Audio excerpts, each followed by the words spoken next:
বন্ধুরা তোমরা সবাই কেমন আছো? তো বন্ধুরা আশা করি তোমরা সবাই ভালো আছো। শুক্লাজ বেঙ্গলি ঘরাতে সবাইকে স্বাগত। তো বন্ধুরা আমি আজকে আলু দিয়ে মটন কষা বানাবো। তো মটনটা আমি দই, নুন, হলুদ, গোলমরিচ আর সর্ষের তেল দিয়ে আমি ম্যারিনেট করে 1 ঘন্টা ফ্রিজে রেখে দিয়েছি। আর এখানে পেঁয়াজ, আদা, রসুন বাটা নিয়েছি। চলো রান্না করি।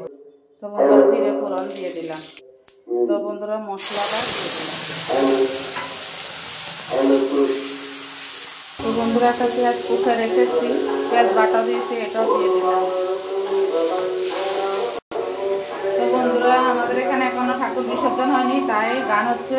আমি জিরের গুঁড়ো 1 চামচ দিয়ে দিলাম। তো বন্ধুরা মশলা কষানো হয়ে গেছে, আমি এখন মাখানো মাংসগুলো দিয়ে দিলাম।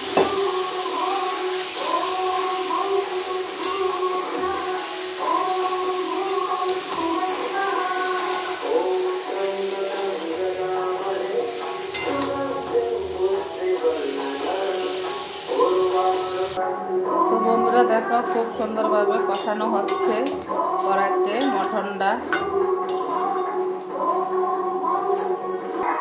তো বন্ধুরা হয়ে গেছে দেখো, আমি প্রেসারে ছিটি মেরে দিয়েছি। তো ভালো লাগে like, share, comment, subscribe, notification করে দেবে। টাটা বাই বাই, দেখা হবে নেক্সট ভিডিওতে। Tata bye bye.